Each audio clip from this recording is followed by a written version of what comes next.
I want to share a couple experiences I've just had in the last couple days and how that has made me want to create a video that talks about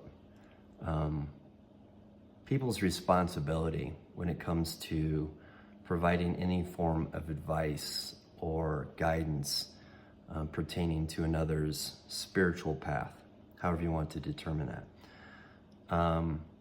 The first story is something that happened a couple days ago. I took my kids and a few of their friends to this place called Fossil Creek. It's between Camp Verde and Strawberry in the high desert of Arizona. And it's this spring-fed creek that's absolutely beautiful. It has some waterfalls you can jump off into, like this. The temperature's like anywhere between like 70, 74 degrees. It's nice, and we had this great time. And what, in doing so and kind of being childlike and having a lot of fun, kids are more open in trusting and sharing things. And I found myself in this dialogue where they were asking about college, and my experience in my getting my bachelor's degree was just subpar. It was just, I wasn't sure what I wanted to study. I didn't really understand how to learn. And so I felt forced into this grinding of obtaining information and not really knowing how to discern knowledge. And so I shared with my older son and his friends that I really believe you could scroll YouTube and learn more than you could ever get from a 4-year degree. And I said so flippantly based off of my experience. And I felt later on in the evening that I needed to correct myself. So I reached out to my son and made an audio bit that I wanted him to pass on to his friends who were also there. And I said, now listen, this is from my an experience that I had being very fresh to learning. Didn't feel like my high school education taught me how to learn. It was just information and how to take it in for memorization and regurgitation. Nor did I know what I wanted to do. So it was just blindly searching for things to expose myself to, knowing that this costs fucking money, and knowing that I didn't want to do anything more than the 4 years that one typically gets a degree, because there's this sense of failure if you don't. All these weird pressures. So I corrected myself and I go, what's really important is to know how to learn, know how to discern information for what's going to best serve you. And then have an idea of what it is you want to do, knowing that that could change all the time. Don't be attached to it. So I corrected myself. Another interesting experience that I've had recently that pertained to that was just yesterday, touring a school that my daughter might attend for high school next year, and talking to someone who's in charge of the curriculum and what were their pedagogical practices. And as she's telling me this information, she also mentions that they have a class called the Theory of Knowledge, and how it's exploring what knowledge is, where it comes from, and what is the truth. And my question was, well, who's determining the truth in this exploration? If you're looking to get to an absolute, what is the absolute, and who's determining it is also important. Not to mention why we believe that. Not to mention who is that's determining why this is believed, right? So many different levels of it. And when I'm offering this, I realize that the person that's in charge of the curriculum for the school was a bit turned off. And I think, and my friend that was there to witness this saw the frustration in this other person and said to me a little bit later, he's like, the reason people get irritated because they have a belief that there is an absolute and this is the way, and you're calling it into question, understanding and having the experience that there's many ways, and having the experience that once you believe There is a specific way. Anything outside of that will cause you a form of anxiety, and then you get closed off, which is exactly what happened in this person. And thank God that the friend that witnessed this was also able to come from a perspective, knowing me well enough to know that I like to call things into question as sport. I'm not attached to these things. I really like discussing where these ideas even come from, because it's my experience that once they develop some type of foundation, then it becomes something and everything else is limited from that. And I don't do it to be this neurotic prick. I do it because the overall point is that why are we taking ourselves so seriously? The moment we get to like, this is the way, and you're not open to anything else, you develop this rigidity that can really, I don't know, make life less enjoyable. And now with that said, I do have a particular way of living that I like, that has this rhythm and a routine that provides a sense of ease. However, I would also like to say I'm pretty flexible and have a lot of gratitude for all the changes that come into my life. So these two things came up, the interaction with my son's friends who are in high school, juniors, seniors, considering trades, considering colleges, considering other paths, and this interaction with somebody who's working with pedagogy and curriculum at a school that my daughter could potentially go to, is I can see how the pursuit of something and the possibility of entering something where that can be dogmatic can really keep you in a box. The idea that you're going to leave one box for another seems kind of mundane for me. And I understand everyone has their path. It's just something I like to bring awareness to. And so those two stories have kind of ignited the idea of making a video here that also makes me feel it's necessary that anybody who's been in a position of guidance, whether it's just life coaches that are out there, teachers, pastors, clergymen, parents, counselors, therapists, shamans, or that declare themselves as shamans now. Anybody who's holding a spiritual practice that is gaining some type of monetization for that should definitely take the responsibility and say, hey, listen, this isn't the way, it's a way that I am doing. And if you want to grab my coattails and I can show you what I'm doing, fine. Just know it's a way of infinite.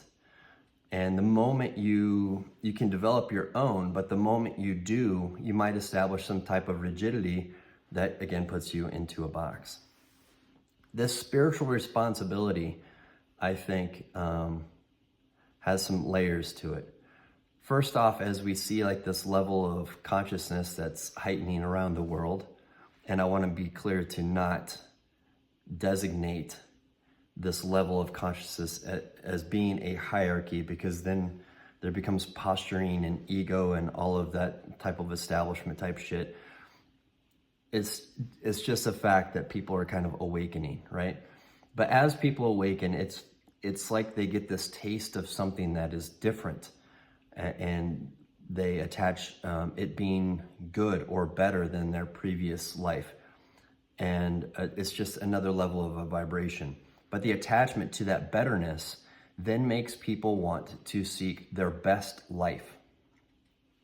And the slippery slope of that, and I understand the intention of it, but the slippery slope of that is to deem a person's life as best means that you're probably looking at other aspects of life and deeming it worst. There's going to be something, obviously, that you're comparing it against. And I understand that. However, if you're looking at something in your life that you're deeming to be less than, worse, there might be the ingratitude for that even existing to put you on a different path that you want things to improve. Okay? So the ingratitude is one thing to explore. Another thing is, if you're in the seeking of a best life, knowing full well that that is probably unattainable to have as like just the level of your life, for where if your best life was now this level, is there something better than that, right? But once you're seeking that, is there an appreciation for the lulls, right? If I am looking forward to something that I deem my best life, or I've created an event in the future that I know will be part of that best life that I seek, is my mind there versus here? Because I think if one really wants to experience bliss, it's in the moment. And if your mind is seeking something where you're hoping there will be bliss in a future moment, well, it's definitely not fucking here. It's there, right? In this illusion that time is linear, that there's only the now. So if you can appreciate this moment, then this would be the best life. And this is a constant, right? The only constant is change, and that's just the knowing that our present moment is always shifting, but you can still forever be in that present moment. Well, probably not forever, but you can be in the present moment. And that is a guarantee, if you can get to understanding how one does that. But it is that future thinking or past thinking that removes you from this, and anything outside of the present moment is just going to be anxiety. Either looking forward to something, or perhaps lamenting something, nervous about a future event, or reminiscing about something that you're quite fond of. It doesn't have you here. So that's what I would say about anyone who is looking at their best life, is that just appreciate life in general, right? We're here for a reason, so everything is a learning moment. And appreciate the lows, whatever you deem to be low, just as much as you can appreciate the highs. The other aspect of people that are looking for their best life is they're looking at certain attributes that might enhance or create those best lives. And anybody who is on a spiritual path might have an idea of these moments, these events that create those. And whether that is their routine of yoga, whether that is their routine of breath work or sound bowl healing or plant medicine, those are particular moments. Now, I'm mentioning those moments just as anybody else could be like, well, running is my spiritual practice. A lot of people would typically say, no, running's not, which is, again, part of dogma. Anything could be your fucking spiritual practice. Gardening, sitting and just reading could be your spiritual practice. Having a cup of coffee that a friend of yours made so you can patronize their business and they can reciprocate and have conversation. This could be my spiritual practice. A lot of people don't look at it that way. They have kind of categorized what is spirituality. And by doing that, limit the depth and breadth of spirituality by categorizing it.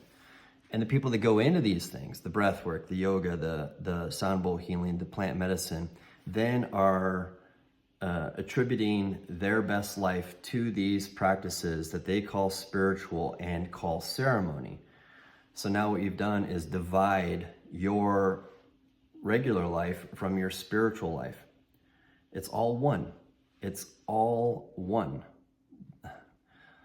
And to segregate that limits our lives, right? To call something best from worse does that. To say that this is my spiritual practice and this isn't is bullshit as well.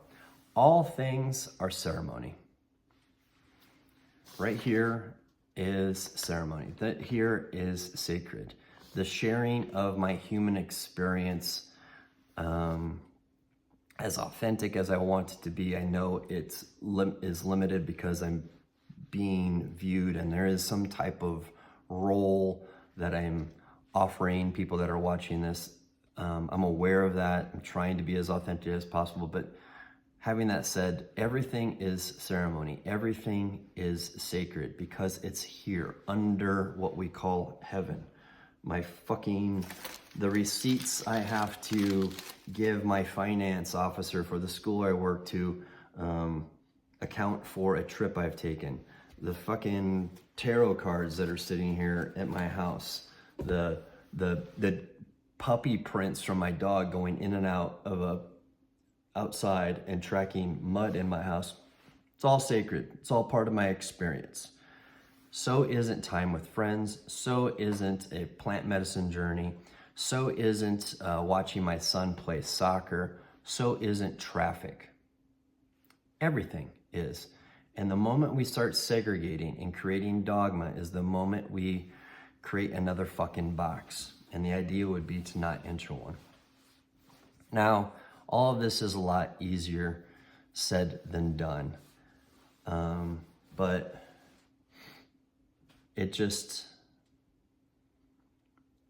I think it's important to understand, if you're going to believe something, contemplate believing disbelief. Coming from healthy skepticism, where you can discern, not to poo-poo anything, right, and to have this asinine rigidity, but to also just know your own inner litmus test, your own compass.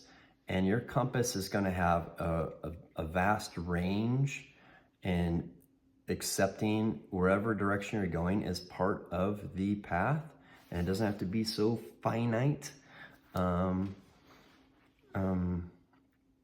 If you're just more open to things, and you're going to be more open to things the more you question things, because your perspective starts to broaden. This is just our life, and we're all doing the best we can with what we know in the moment, and the moment is fleeting. But those moments don't necessarily need to be so fleeting if we're truly in them, if we're truly immersed in them. It can seem a bit neurotic, but again, that's just, if it does, it's because perhaps somebody else on the other side is needing to let go of another layer, is needing to loosen up a little bit. This is all just trying to enjoy ourselves. Have a bit of fun. Who knows?